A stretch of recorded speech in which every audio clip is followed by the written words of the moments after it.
Welcome back to the 420 podcast. Today we're going to be taking a deep dive into Nebraska's potential medical marijuana market. We've got some great info from experts and people in the industry, so let's just jump right into it.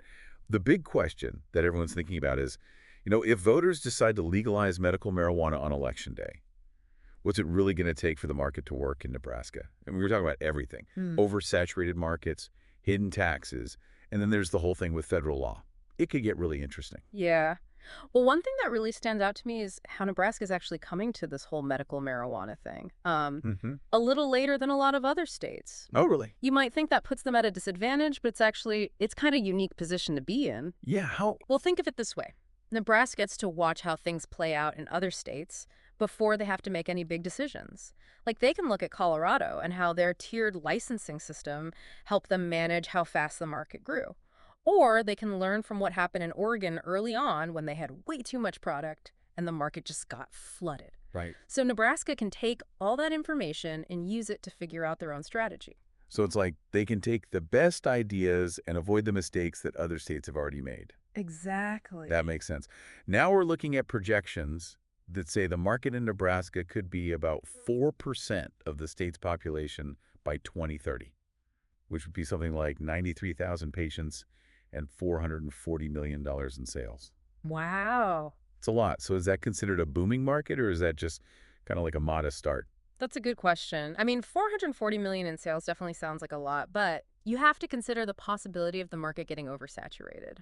If too many businesses try to jump in all at once, it could end up with way more supply than demand, which would drive down prices, and that could really hurt the smaller businesses trying to get a foothold. Right. Too much of a good thing can be a problem. Did something similar happen in Oklahoma? I remember reading something about how their free market approach led to like a ton of dispensaries opening up. Yeah, exactly. Oklahoma pretty much just said, go for it. And at one point, they had more dispensaries per person than gas stations. Wow. I mean, can you imagine that? You're more likely to find a dispensary than a place to fill up your car. That's crazy. Yeah, and while that might sound good at first, the reality is that it created a bunch of problems that nobody really expected. Prices crashed, some businesses started cutting corners or even operating illegally. The whole market just became really unstable. Sounds like that's something Nebraska would definitely want to avoid. Yeah, for sure. So limiting the number of licenses they give out seems like it would be an important thing to consider, right? Absolutely. It's about finding that sweet spot where there's enough access for patients, but not so much that it floods the market and businesses can't survive. And it's not even just about the number of dispensaries. There are other challenges that these businesses have to deal with. Right. I mean, most businesses don't have to worry about things like not being able to get a bank account. But for medical marijuana businesses, that's a real problem. That's a huge issue because cannabis is still illegal at the federal level. A lot of banks and financial institutions won't work with these businesses. Oh, wow. So they're basically stuck operating as cash-only businesses, I see. which creates a whole bunch of logistical and security headaches. Wow. I never even thought about that. It's like they're stuck in a completely different financial system. And then there's that whole thing with Section 280E, the federal code. Right. Oh, yeah. Section 280E, every cannabis entrepreneur's least favorite thing. Basically, it means that these businesses can't claim the same tax deductions that other businesses can just because what they're selling is illegal at the federal level. It's like running a bakery but not being able to deduct the cost of flour, sugar, or ovens from your taxes. Wow. That's what it's like for cannabis businesses under Section 280E. So they have limited banking options, and they get hit with a much heavier tax burden. I'm amazed any of them can even make a profit. It's tough, but they find ways to make it work. Yeah, it really is impressive how they manage to stay afloat. They have to be really smart and creative about finding ways to deal with all these financial challenges. But at the end of the day, there's a lot of money to be made in this industry, which is why people are willing to take the risk. Right. It's a high-stakes game. But I think it's important to remember that it's not just about the money. It's about helping people who are suffering. Absolutely. We can't lose sight of that. We're talking about people with chronic pain, debilitating diseases like MS, even kids with severe epilepsy who could find relief through medical cannabis if it's done right. A well-regulated medical marijuana market could really make a difference in their lives. Exactly. It's about giving people legitimate options when they need them. And then, of course, there's the economic side of it, too. A thriving medical marijuana industry could create jobs, bring in tax revenue, really give the state's economy a boost. Yeah, for sure. It could be a win-win situation if it's done right. But like we saw with Oklahoma, there are definitely things that can go wrong. It's not as simple as just legalizing it and letting everyone do whatever they want. Right. Speaking of things going wrong, I know California's had some issues with cannabis too. Yeah. Didn't they run into problems with too much regulation and high taxes? Yeah, California is a good example of how even when you have good intentions, things can still go sideways. Their regulations got so complicated and the taxes were so high that it actually drove some people back to the black market. It's a tough balance to find. Too much regulation can stifle the industry, but too little can lead to chaos. Sounds like Nebraska's walking a pretty fine line here. Yeah, they are. What do you think is the biggest challenge they're facing in trying to get this right? That's a tough one. I think one of the biggest challenges is going to be balancing patient access with market stability. Mm-hmm.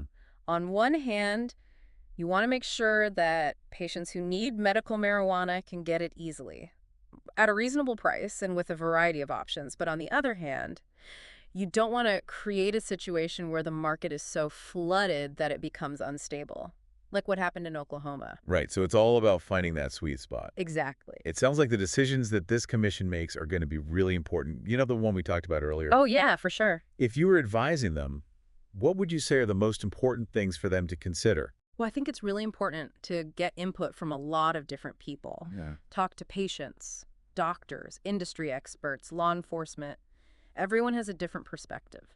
And understanding those different viewpoints is crucial to creating a system that works well. So it's about being proactive and informed, Mm-hmm. not just rushing into this without thinking it through. Exactly. You know, we can't talk about this without addressing the fact that cannabis is still illegal at the federal level. How does that affect the possibility of a successful medical marijuana market in Nebraska? That's the big question mark that hangs over everything. As long as it's still illegal federally, there are always going to be limitations and risks for businesses operating in this space. We already talked about the banking and tax challenges, but that's just the tip of the iceberg. Yeah, we did talk about those. But what else is there? What other ways does this federal prohibition affect things? Well, for one thing, it makes transporting products across state lines really risky. And then there's the fact that federal enforcement priorities can change at any time. A new administration or a shift in policy could throw the whole industry into chaos. It's like trying to build a house on a foundation of sand. That's a great analogy. It's hard to plan for the future when the rules could change at any moment. What would it take to change that? Well, ultimately, it would require Congress to reschedule or deschedule cannabis, basically acknowledging that it's not in the same category as dangerous drugs like heroin. Okay. But that's a political battle that's been going on for a long time, with strong opinions on both sides. It's a complicated issue, and it's not going to be resolved overnight. So for now, states like Nebraska are just trying to do the best they can within the limits of federal law. Exactly. It's like they're pioneers exploring uncharted territory. Right. There's a lot of potential, but also a lot of danger. Yeah, absolutely. That's what makes this whole thing so fascinating to watch. The stakes are high, the challenges are real, and the outcome is uncertain. We're witnessing history in the making. Yeah, it really feels like we're watching something historic happening right in front of us. So here we are. Nebraska's at this crossroads, and voters have to decide whether or not to legalize medical marijuana. If they vote yes, it's going to be a whole new ballgame for the state. That's easier said than done. It's a big responsibility. The decisions that lawmakers and this commission make are going to have a huge impact on the whole state. Yeah, for sure. And that's why it's so important for people to be informed and engaged in this conversation. Voters need to understand the complexities of this issue, the potential benefits, the risks involved, and the role they play in shaping the future of medical marijuana in Nebraska. So to everyone listening out there, we want to hear from you. What advice would you give to Nebraska's lawmakers as they try to figure this all out? What would it take for medical marijuana to really work in Nebraska if voters decide to go for it? I think it comes down to finding the right balance. Balance between making sure patients have easy access while still regulating the market, balance between state and federal laws, and balance between the economic opportunities and being responsible. It's not easy, but it's essential if you want to create a system that benefits everyone. Well said. And on that note, we're going to leave you with one final thought. What does a successful and balanced medical marijuana market look like to you? What are the most important things to consider? Think about it, talk about it, and let your voice be heard, because the future of medical marijuana in Nebraska is literally in your hands.